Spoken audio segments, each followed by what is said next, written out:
सूरज इन दिनों ठोकवापुर पे जैसे मानो अंगारे बरसा रहा हो। ठोकवापुर की बहुत ही दयनीय स्थिति आ जाती है। सारे जानवर प्यास के कारण मर जाते हैं। गांव में सूखा पड़ जाता है। तभी धनिया व राकेश पंचायत बैठाते हैं और मुखिया जी से बोलते हैं, मुखिया जी, अगर ऐसे ही होता रहा तो हम लोग तो भूखे प्यासे मर जाएंगे।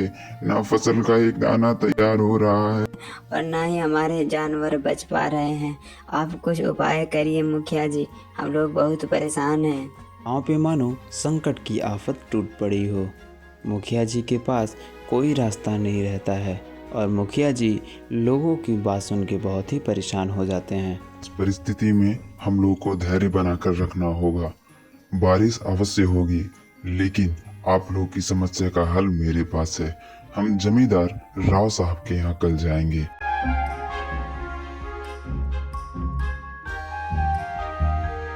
काशी से व्याकुल श्यामू ना चाहते हुए भी मनोहर घाटी पे चला आता है। मनोहर घाटी एक शापित घाटी था। इस घाटी का पानी जो भी पी लेता था वह दोबारा गांव में वापस नहीं जाता था। आज श्यामू ने भी ये गलती कर दी और जैसे ही पानी पिया वैसे ही उसकी मौत हो जाती है। गांव वाले मुखिया जी के पास ये बात लेके पहुंचते हैं और बहुत ही परेशानी से मुखिया जी को सारी बात बताते हैं। मुखिया जी, हमारे श्यामू का कुछ पता नहीं चल रहा है। मुझे प्रतीत होता है कि मानो वह मनोहर घाटी का पानी पीने के लिए गया हो। अब वो वापस कभी नहीं आएगा। आप लोग परेशान मत होइए, मैं गांव के सभी परेशानी का बंदोबस्त कर लिया हूँ और ये परेशानी जल्द से जल्द ठीक हो जाएगी। ये हमारा वचन है आप लोगों से। इतना कहकर मुखिया जी जमींदार के पास चले जाते हैं और अपनी सारी परेशानी जमींदार जी को बताने लगते हैं। जमींदार जी, हम लोग का गांव बहुत ही संकट में है। आपके पास तो काली घाटी का पानी है, पानी में से हम लोग को भी थोड़ा पानी प्रदान करके हमारी गांव को बचा लीजिए, नहीं तो हम लोग प्यासे ही मर जाएंगे। अरे मुखिया जी, ये तो हमारा फर्ज है। आप लोग को कुछ नहीं होगा। बस मेरा छोटा सा शर्त है कि हमारा एक छोटा सा खुदाई हो रहा है, वहाँ पे अपने थोड़े मजदूर भेज दीजिए। लेकिन शर्त ये है कि उन्हें दिन रात खुदाई करनी पड़ेगी और बदले में हम उन्हें एक घड़ा पानी दे देंगे। जमींदार की ये ठोस शर्त को देख के मुखिया जी के गांव वाले राजी नहीं होते और मुखिया जी और उनके गांव वाले निराशापूर्वक अपने गांव को वापस चले आते हैं। ये भगवान, प्यास से मरने से तो अच्छा है ये सापित जल ही पी लूं, इसी से मौत हो जाए। प्यास से अब रहा नहीं जाता, जो भी है देखा जाएगा। इतना कह करके झबलू भी वहाँ का पानी पी के मौत को प्राप्त हो जाता है और गांव में चारों तरफ हाहाकार फैल जाता है।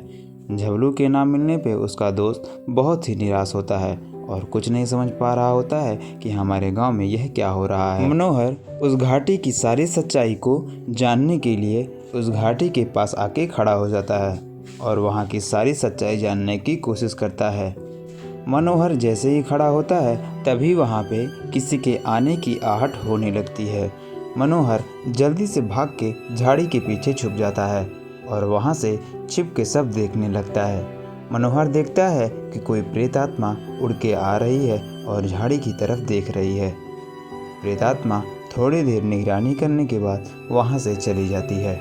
मनोहर भी उस प्रेतात्मा की पीछा करने का निर्णय लेता है और उस प्रेतात्मा के पीछे पीछे बहुत दूर चला जाता है। मनोहर कुछ दूर आने के बाद जो देखता है उसे अपने आंखों पे विश्वास नहीं हो रहा होता है। उसके सारे मजदूर भाई जो गायब हुए होते हैं वह सब वहाँ पे काम कर रहे होते हैं और वह बहुत ही निर्दयतापूर्वक काम कराए जा रहे थे। अरे जल्दी जल्दी हाथ चलाओ, नहीं तो एक एक का हाथ तोड़ के उनके हाथ में रख दूंगा। बता दे रहा हूँ, सुबह से पानी दाना खाने के बाद भी तुम लोगों की शक्ति नहीं लग रही है। चलो फटाफट काम करो और हम ना नहीं सुनना चाहते हैं। जमींदार, ना सुनने की आदत तो अब तुम डाल लो और तुम्हारा ये हाल करूंगा कि कभी जमींदारी के लायक नहीं बचोगे।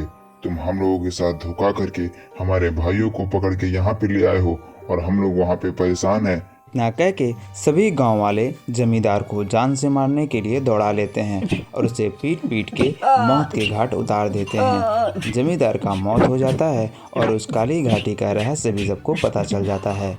हाल ही में गांव में अच्छी बारिश होती है और भगवान मानो गांव पे प्रसन्न हो गए थे। ठोकवापुर में अब की बार बहुत जम के बारिश होती है और सभी खुशी से नाचने लगते हैं, मानो इन लोगों की खुशी समय नहीं भूल रही थी। यहाँ पे बारिश का कहर बहुत ही अच्छा बरसता है।